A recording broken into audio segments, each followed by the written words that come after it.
Hey everyone, welcome back for another deep dive. Today we're going to be tackling a really popular book in the marketing world, Building a Story Brand by Donald Miller. That's a good one. Yeah, I've heard a lot of good things about this one. And, we've talked a lot on this show about different frameworks and approaches to messaging and communication. Oh, yeah, But this one really seems to have struck a chord with a lot of people. So, for um, sure. what do you think it is about this approach that is so appealing to people? I think part of it is that Miller really simplifies things. You know, Yeah. he boils down this complex topic of storytelling into a really practical framework that anyone can use, whether you're running a Fortune 500 company or just, starting a little side hustle. Right. It's all about clarifying your message and making sure it resonates with your audience. And he really comes out strong in the book, doesn't he? With that statement, pretty websites don't sell things. Right. Words sell things. Like he's not pulling any punches there. No, he's not. And I think that's a wake-up call for a lot of us because we live in such a visual world, right? Yeah. We're constantly bombarded with images and videos, and it's easy to think that, just having a beautiful website is enough. Right.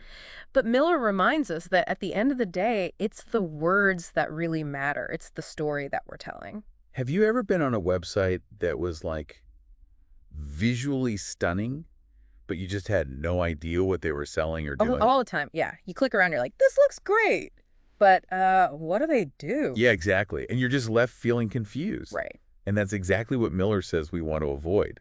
Absolutely. Confusing marketing, he says, is like a monkey with a bullhorn.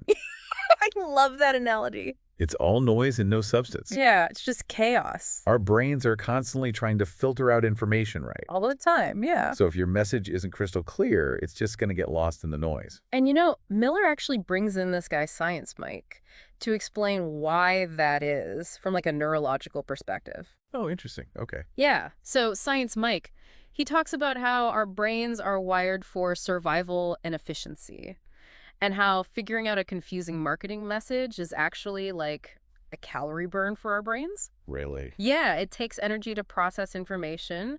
So if something is difficult to understand, our brains are like, nope, not going to waste energy on this. Wow. Our brains are so efficient. Right. They're constantly looking for the easiest path to get what they need. So what you're saying is we need to make it as easy as possible for our audience to understand our message. Exactly. Miller talks about two big mistakes that brands make. Okay. The first is they don't connect their message to the customer's problem. Right. So many companies are so focused on talking about themselves, their features, their awards, Yeah. but they forget to answer the most important question, which is, what's in it for me? Right. Like, why should I care? Exactly. And then the second mistake is they overwhelm their audience with too much information. Information overload. Yes. It's like drinking from a fire hose. You just can't process it all. It's too much. Yeah, and that's where the power of story comes in. Okay, so tell me about that. Why is story so important? Well, because stories are how we make sense of the world, right? Mm-hmm. They help us process information and connect with it on an emotional level. I mean, think about it. You can probably remember the plot of your favorite movie, even years later, but Yeah. can you remember what you had for breakfast this morning? Probably not. And that's because stories have a structure that our brains are naturally drawn to. So Miller's saying that if we want our marketing to be effective, we need to turn it into a story. Exactly. And, even a company like Apple, they've really mastered the art of storytelling. Really? Oh, yeah. Think about their early marketing campaigns. Think different. That wasn't about the features of their products. It was about tapping into a deeper emotion, a feeling of rebellion and creativity. It was about the customer, right? Exactly. It was about how Apple could empower their customers to be different, to stand out from the crowd. So how do we do that? How do we turn our brand message into a compelling story? Well, that's where Miller's SB7 framework comes in. It's like a recipe for crafting a story that resonates with your audience. Okay, so break it down for me. What are the ingredients in this recipe? Well, it all starts with understanding the role of the hero. And the hero in your brand story is not you, it's your customer. The customer is the hero. Exactly. And every hero needs a problem to solve. So the next step is to identify your customer's problem. What are they struggling with? What keeps them up at night? And then our brand comes in as the guide to help them solve that problem, right? Exactly. But it's not enough to just say, hey, we can solve your problem. You need to establish your authority. Why should the customer trust you? And you also need to have a plan. How are you going to help them achieve their desired outcome? So you're saying it's not just about showcasing our product or service, but about positioning ourselves as a trusted guide who can help the customer on their journey. Exactly. And then, of course, you need a call to action, what you want the customer to do next. Buy now. Exactly. Sign up for our email list, schedule a consultation, whatever it is you need to make it clear. Okay, starting to see how this all fits together. And then finally, you need to paint a picture of what success looks like for the customer. So what happens when they achieve their desired outcome? Exactly. What will their life look like? How will they feel? You want to create a vision that they can aspire to. This is fascinating stuff. It is. And the cool thing is that this framework, it can be applied to any brand, any industry, any message. So whether you're selling software or shoes or services, Mhm. this is a framework that can help you clarify your message and connect with your audience. Absolutely. Okay, so we've got a lot to unpack here. In the next part, we're going to be diving deeper into each of these elements of the SB7 framework, so stay tuned for that. All right, so let's dive a little deeper into this SB7 framework. Okay. And, I think one of the most important things to understand about this framework is that it's all about positioning your customer as the hero of the story, Okay. not your brand. Right, so this is what we were saying earlier, like, it's not about you. Right. It's about them. Exactly. And I think this is where a lot of brands go wrong, Yeah. They get so caught up in talking about themselves, their accomplishments, their The rewards. bells and whistles. Exactly. But they forget that the customer doesn't really care about any of that until they see how it benefits them. So we need to put ourselves in the customer's shoes. Exactly. And the first step to doing that is to identify their problem. Okay. What are they struggling with? What are they trying to achieve? Miller talks about these 3 levels of problems that customers face. 3 levels. Okay. Yeah, so there's the external problem, Mhm. which is like the surface level problem. Okay. Like, let's say your external problem is, I need to lose weight, Okay. right? I'm with you. Yeah. Then there's the internal problem, which is how that problem makes you feel. So in Mhm. this case, the internal problem might be, I feel insecure about my body, Okay. right? Yeah. And then there's the philosophical problem, which is the deepest level. Philosophical problem. That's interesting. Yeah, so this is about like the bigger why. Like, why is it important for me to lose weight? Maybe it's because I want to be healthy and live a long life, or maybe it's because I want to feel confident and attractive. Okay, so it's like getting to the core of the motivation behind the problem. Exactly. And by understanding these different levels of problems, you can craft a message that really resonates with your audience. Because you're not just addressing the surface level issue, you're getting to the heart of what matters to them. Right. You're showing them that you understand their struggles and that you have a solution that can help them achieve their deeper desires. Okay, so we've identified the problem. Right. Now what? Now we need to position our brand as the guide. The guide. Yes. Remember, we're not the hero of the story. The customer is. Right. We're just the wise mentor, the trusted advisor who's there to help them along the way. Okay, so how do we do that? How do we establish ourselves as a credible guide? Well, Miller talks about 2 key elements, empathy and authority. Okay. Empathy means showing the customer that you understand their problem, that you've been there yourself. So like if you're selling a productivity app, Hmm.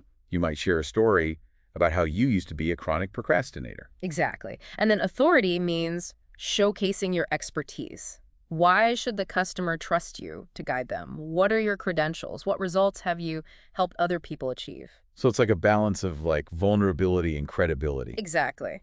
You want to be relatable, but you also want to be seen as an expert. Okay, so we've got empathy, we've got authority. What's next? The plan. The plan. Okay. Customers need to know that you have a clear path to help them achieve their desired outcome.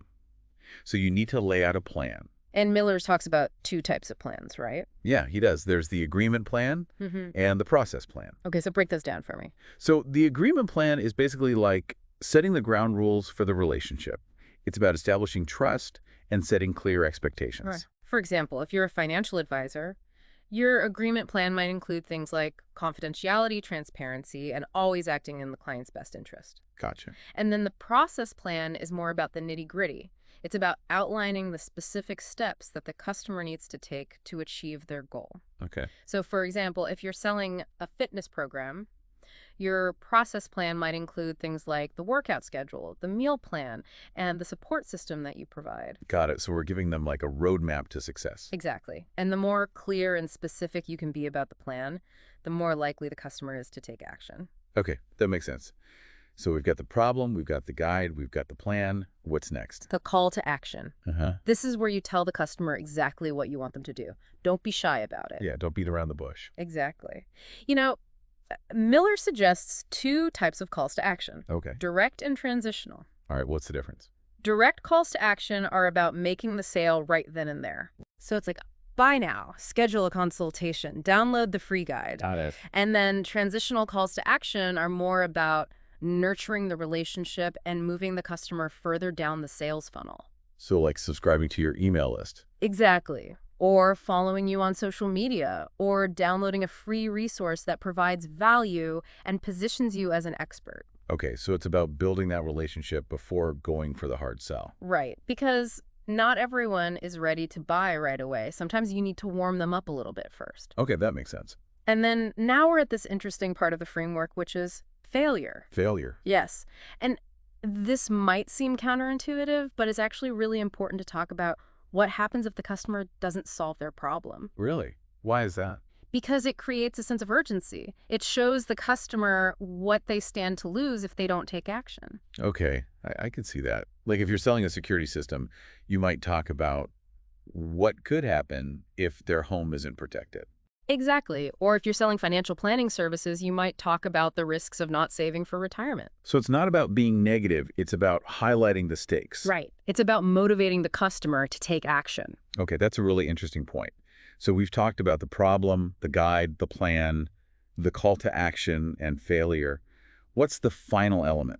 Success. This is where you paint a picture of what the customer's life will look like once they've achieved their desired outcome. The happy ending. Exactly. You want to show them how their life will be transformed by using your product or service. So if we're selling that productivity app, we might talk about how the customer will finally have more free time, feel less stressed, and achieve their goals. Precisely. You want to create a vision that is so compelling that they can't resist taking action. This is brilliant. I'm starting to see how powerful this framework can be. It is. And the beauty of it is that it can be applied to anything. It's not just for businesses.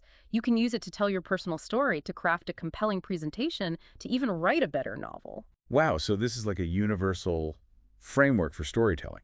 Absolutely. And once you start seeing the world through this lens, you'll be amazed at how many stories are all around you. This is really exciting stuff. But I'm also feeling a little overwhelmed. Like, how do we actually put all of this into practice? Like, it seems like there's a lot to keep track of. I know it can feel like a lot, but thankfully Miller has given us a tool to make it easier. It's called the brand script. The brand script. Yes. And it's basically a one-page cheat sheet that guides you through crafting a clear and compelling brand message. Got it, even was. You literally fill in the blanks for each of the 7 elements: character, problem, guide, plan, call to action, failure, and success. So it's like a fill-in-the-blanks template for building a powerful story. Exactly. And the best part is that it's available for free on the StoryBrand website. Free? You had me a free. So I highly recommend checking that out after this. It's a game changer. I definitely will. And once you've filled out your brand script, it becomes the blueprint for all of your marketing efforts. Really? Yes. Your website, your social media, posts, your sales, pitches, your email, marketing, everything. So it's like a master document that keeps everything consistent. Exactly. Yeah. And it helps you stay focused on the customer's journey and avoid those common marketing pitfalls. Okay, I love it. So the brand script is definitely going on my to-do list. That's good. But even with a tool like that, I think it can still be challenging to put all of this into practice. Like, what advice would you give to someone who's just starting out with this framework? That's a great question. I think one of the biggest challenges is getting out of our own heads. We get so caught up in our own perspective, our own story, that we forget to see things from the customer's point of view. Right. So my advice would be to constantly remind yourself, it's not about me, it's about them. Yeah, empathy, empathy, empathy. Exactly. And don't be afraid to test and refine your message. Yeah. Get feedback from others, especially your target audience, and see what resonates. So it's an ongoing process. Absolutely. And that's what makes it so exciting. You're always learning and growing. Okay, I love that. So it's all about experimentation and iteration. Exactly. And I think that brings us to a final thought-provoking question. What if you applied this story brand framework not just to your business, but to your personal life as well? Oh, interesting. We're all telling stories all the time about ourselves, our relationships, our dreams. Right. So, what if we could use these principles to become more effective communicators, better leaders, and ultimately more fulfilled human beings? Whoa, that's deep. It is. And I think that's the real power of storytelling. It's not just about selling products or services, it's about connecting with people on a deeper level and making a real difference in the world. This has been such an insightful conversation. I feel like I've learned so much about the power of storytelling. I too. I really appreciate you sharing your expertise with us today. It was my pleasure. And for everyone listening, I highly recommend checking out Building a Story Brand by Donald Miller. It's a game changer. It is. And don't forget to grab that free brand script tool from the StoryBrand website. It's a must have. All right, folks, that's it for this deep dive. Until next time, keep learning, keep growing, and keep telling your story. All right, so we've talked a lot about the why and the what of the StoryBrand framework, but I'm ready for the how. How do we actually put this into practice? Yeah, that's the key, right? Yeah. You can have all the knowledge in the world, but if Yeah. you don't know how to apply it, it's not going to do you much good. So how do we bridge that gap? How do we take this from theory to action? Well, Miller gives us a really practical tool for doing just that. It's called the brand script. The brand script, I've heard of this. Yeah. Have you used it before? I haven't. I've just seen it mentioned, like online and stuff. Yeah. But I haven't actually sat down and gone through it. Yeah. So what is it exactly? It's basically a one-page document that helps you clarify your message and create a compelling brand story. Okay. And it's based on the 7 elements of the StoryBrand framework that we've been talking about. So it's like a template. Exactly. It's a fill-in-the-blanks template that guides you through the process. I love templates. So for each element, character, problem guide, plan, call to action, failure, success, the brand script gives you prompts and questions to help you flesh out your story. Okay, that sounds really helpful. It is. It takes all the guesswork out of it. And where can people find this brand script?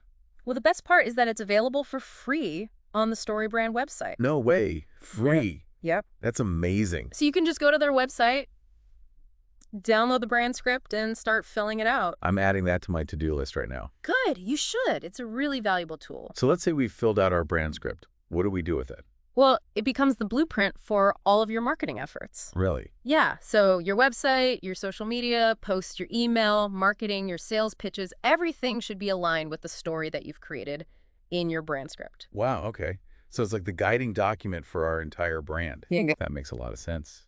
But even with a tool like that, I imagine it can still be challenging to really nail this whole storytelling thing. Like, what are some common mistakes that people make when they're trying to implement the StoryBrand framework? Yeah, I think the biggest mistake is forgetting who the hero of the story is. Right, the customer. Yes. It's so easy to get caught up in talking about ourselves, Yeah, Our products, our services, our accomplishments. I'm so guilty of this. We all are. It's human nature. But we have to constantly remind ourselves that the customer doesn't care about us until they see how we can help them. So how do we avoid that trap? Well, one thing that Miller recommends is to use the grunt test. The grunt test. What is that? It's a simple test to see if your message is clear and concise. Okay. Imagine that you're talking to a caveman, Okay. and you only have a few seconds to explain your product or service. Okay. I like where this is going. Could you do it in a way that the caveman would understand and be interested in? So it's like the ultimate test of simplicity. Exactly. And if you can't pass the grunt test, then your message is probably too complicated. I love that. I'm definitely going to start using the grunt test. Okay. I think another challenge for a lot of people is just getting started. Like it can feel really overwhelming to try to create a whole brand story from scratch. Oh, yeah, for sure. And that's where the brand script can be really helpful because it breaks the process down into manageable steps. Right. But even with the brand script, it's still important to just start somewhere, Don't let perfection be the enemy of progress. Yeah. Just get something down on paper and then you can start iterating and refining it. Exactly. And don't be afraid to ask for feedback from others. Sometimes it's hard to see our own blind spots. So getting feedback from trusted friends, colleagues, or even potential customers can be really helpful. This has been so insightful. I feel like I have a much better understanding of the StoryBrand framework now. Good. I'm glad. But before we wrap up, I wanted to ask you one more question. We've talked a lot about how to apply this framework to businesses, Hmm. but can it be used for other things too? Oh, absolutely. Miller actually talks about how he's used the StoryBrand framework to improve his personal relationships, Really? his parenting, even his dating life. Wow. Okay, so this really is a universal framework. It is, Yeah. because at the end of the day, we're all telling stories all the time, whether we realize it or not. Right. And the better we are at telling stories, the more effectively we can communicate our ideas, connect with others, and ultimately live more fulfilling lives. That's a beautiful way to put it. I love that. Thanks. This has been an incredible deep dive. I feel like I've learned so much. Me too. I want to thank you again for coming on the show and sharing your expertise with us. It was my pleasure. And for everyone listening, I highly encourage you to check out Building a Story Brand by Donald Miller. It's a game changer. And don't forget to grab that free brand script tool from the StoryBrand website. It's going to make your life so much easier. Trust me on that. All right, folks, that's it for this deep dive. Until next time, keep learning, keep growing, and keep telling your story.